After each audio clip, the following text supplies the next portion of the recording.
ले जनाब, ये गुलिस्तान पैलेस है और तेहरान के अंदर है और शाह ईरान का ये शहर वाला ये पैलेस था।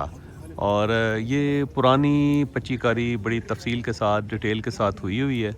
बहुत ही खूबसूरत। ये आपको कर्टन नज़र आ रहा है, इस कर्टन के पीछे तख्त है और ये संग मरमर का तख्त है जिसके ऊपर बादशाह बैठ के शहर वालों को नज़ारा करवाता था। यहाँ पे सामने ये एक फव्वारा है, जब बादशाह आता था फव्वारा चला दिया जाता था। सामने फिर एक और फव्वारा है, तालाब है, ये तालाब एक्टिव हो जाता था और दाएं बाएं लोग बैठते थे सारे। यहाँ पे उनकी कुर्सियाँ लग जाती थी या फिर कारपेट पे। तो सबसे पहले जो मोअज़्ज़िज़ीन आगे बैठते थे, उससे पीछे पीछे पीछे पीछे बैठते चले जाते थे। उस वक्त ये बिल्डिंग्स नहीं होती थी, तो पब्लिक जो थी इस इलाके से बाहर खड़े हो जाते थे, वो दूर से देखते थे। तो अब आप ज़रा तसव्वुर करें कि ये सब लोग बैठे हुए हैं यहाँ पे, फव्वारे चल रहे हैं,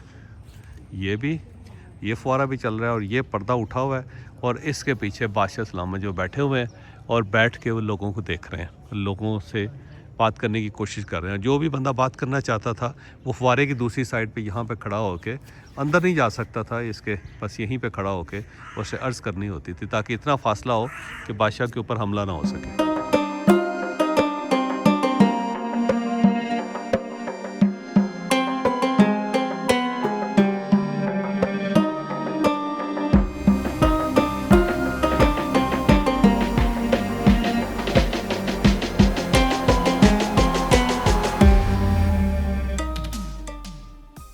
और ये बादशाह के लिए शीशा कॉर्नर बना हुआ है यहाँ पे बैठ के। ये देखें, छोटा सा वो है फाउंटेन और पहाड़ों से पानी आता था यहाँ से, और उसके बाद यहाँ से फिर नीचे पानी ये जाता है और वहाँ पे फाउंटेन लगे हुए थे सारे। उसके बाद ये बादशाह का शीशा कॉर्नर है, यहाँ पे बैठ के वो शीशा पीता था। और फिर सामने, और ये कहा जाता है इसके बिल्कुल सामने हरम सरा था दूसरी साइड में जो ख़त्म हो गया, तो वहाँ पे बादशाह की मलकाएँ और उनकी कनीज़ें रहती थी बिल्कुल सामने। यहाँ पे बादशाह बैठ कर नज़र रखता था उन पे। ये शीशा कॉर्नर है।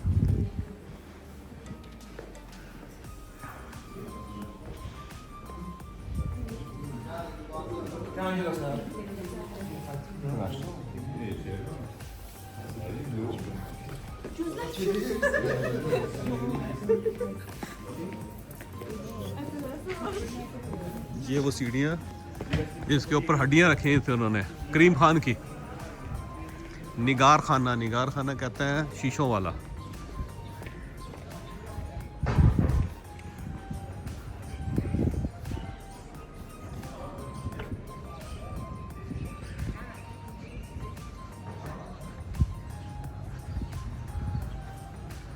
पाँच एक हेक्टर का है ये है सारा पैलेस ही।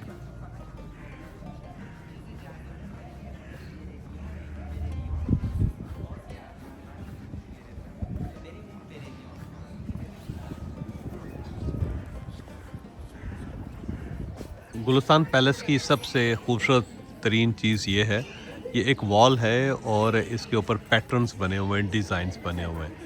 और ये आप अगर देखेंगे तो हर जो पैटर्न है, हर जो आर्च है वो दूसरे से मुख्तलिफ है। तो आप ये समझें कि पूरे ईरान का जो आर्ट वर्क है वो इस एक दीवार के ऊपर कर दिया गया। आप इसके सामने देखते जाएंगे तो आपको ये अजीबो गरीब सी महसूस होगी, कितना बारीक आर्ट, और ऐसा लगता है जैसे यहाँ पे कई दहाइयाँ लग गई होंगी मुख्तलिफ आर्टिस्ट को इसको क्रिएट करते हुए। अच्छा, इसके साथ साथ आपको एक बड़ी ऊंची बिल्डिंग यहाँ पे नज़र आएगी, 5 मंजिला बिल्डिंग है ये। और ये बेसिकली काचार डायनेस्टी का एक बादशाह जब यूरोप गया फर्स्ट टाइम तो उसने यूरोप देखा, तो उसने देखा कि वहाँ पे ऊंची ऊंची बिल्डिंगें हैं। तो आज से 200 साल पहले उसने सोचा कि मैंने यूरोप की तरह यहाँ पे एक ऊंची बिल्डिंग बनानी। तो ये 5 स्टोरी बिल्डिंग उसने बनाई जिसके ऊपर टॉप पे एक पैनोरामिक पॉइंट है जहाँ से वो सूरज को निकलता हुआ, सूरज को गुरूब होता हुआ देखता था बादशाह, और उसके बाद शहर का पूरा व्यू वहाँ से नज़र आता था। तो ये जो बिल्डिंग है ये बेसिकली यूरोप से मुतासर होकर बनाई गई, और ये तेहरान की सबसे ऊंची बिल्डिंग थी आज से 200 साल पहले, और ईरान की हिस्ट्री की दूसरी बड़ी बिल्डिंग है, क्योंकि जो सबसे ऊंची बिल्डिंग है जो पहली बनी थी ईरान में वो इस्फ़हान के अंदर है। तो जब हम इस्फ़हान जाएंगे तो हम आपको वो भी दिखाएंगे।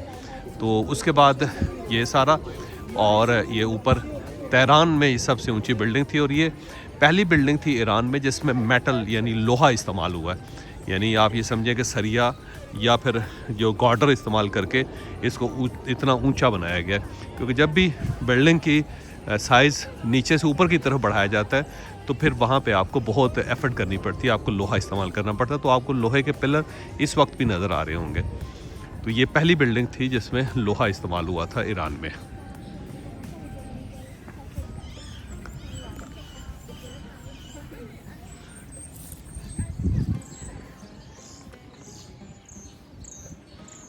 और ये तेहरान में पुराना पैलेस है गुलिस्तान, जो असल पैलेसेस है जिसके ऊपर इंकलाब आया था वो शहर से बाहर है। वो बहुत ह्यूज कॉम्प्लेक्स है और वहीं पे वो पहले मैंने एक मरतबा पहले ईरान आया तो मैंने उसकी फुटेजेस बना के दिखाई हुई थी, जिसके अंदर बहुत ज़्यादा गाड़ियाँ थीं और बाकी उसका बड़ा किचन था उसका बादशाह का।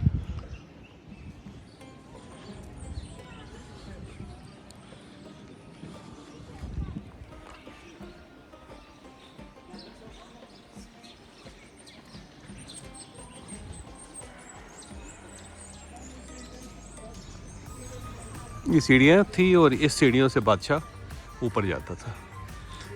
और जाते जाते जाते जाते ये देखिए ऊपर झरोखे हैं और इससे ऊपर टॉप पे एक है व्यू पॉइंट, और दो व्यू पॉइंट्स हैं, एक इस साइड पे एक दूसरी साइड पे। और जब यहाँ से ये देखा जाता था शहर आपको बड़ा नज़र आता था पूरा क्लियर। और यहाँ पे भी बादशाह के बैठने की जगह थी, तख्त था और ये उसके आगे पर्दे लगे हुए हैं। जब तक बादशाह नहीं होता था तो पर्दा होता था, जब बादशाह आ जाता था तो पर्दा उठा दिया जाता था।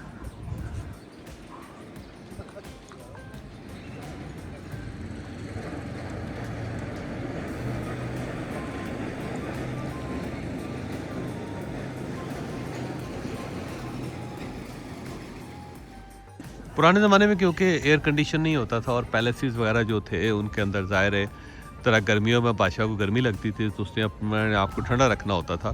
तो एक पुराना सिस्टम बना था जिसको ये कहते हैं बादगीर, और ये आपको पाकिस्तान और इंडिया में भी मिलता था क्योंकि यहाँ से ईरान से गया हुआ है। ये बड़े बड़े टावर आपको नज़र आ रहे हैं, 4 टावर हैं एक जगह पे इस बिल्डिंग के साथ। ये बिल्डिंग है और उसकी दोनों साइडों पे 4 बादगीर हैं, 4 टावर हैं। तो ये ऊपर से हवा खींचते हैं ये, और हवा खींच के ना जो भी नीचे लेके जाते हैं बेसमेंट में। बेसमेंट में वहाँ पे पानी का ज़ख़ीरा होता था, तालाब होता था, और वो हवा जब पानी के ऊपर आती थी तो हवा ठंडी हो जाती थी, फिर वहाँ से सर्कुलेट करके मूव करके वो इस बिल्डिंग के अंदर चली जाती थी। तो एक नेचुरल एयर कंडीशनिंग सिस्टम था पुराने ज़माने में जिसको बादगीर कहते हैं।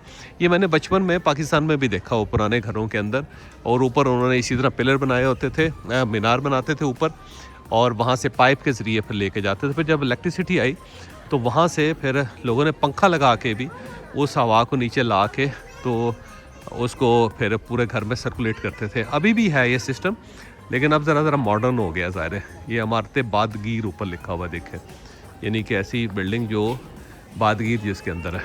तो ये इसलिए ऊंची सीढ़ियाँ चढ़नी पड़ती हैं कि इसके नीचे जो है वो पूरा एक सिस्टम है जिसमें ये जो इसको ठंडा करता है।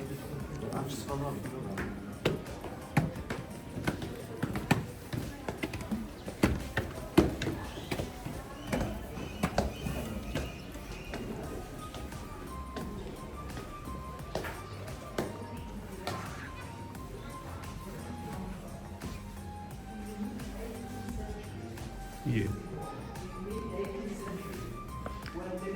तो ये देखें,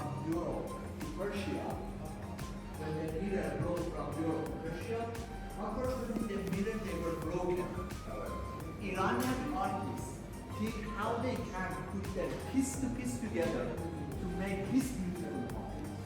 It takes a lot of time to make it. Mirror working is used in mosque. What is the reason for mosque and holy shrine? For example, in some holy shrine you will see the arch mirror to pure yourself and then enter. The entrance of the bathhouse, the entrance of the palaces, and inside of the palaces mirror working. The base is stucco. There is stucco, and put piece to piece together, make this beautiful.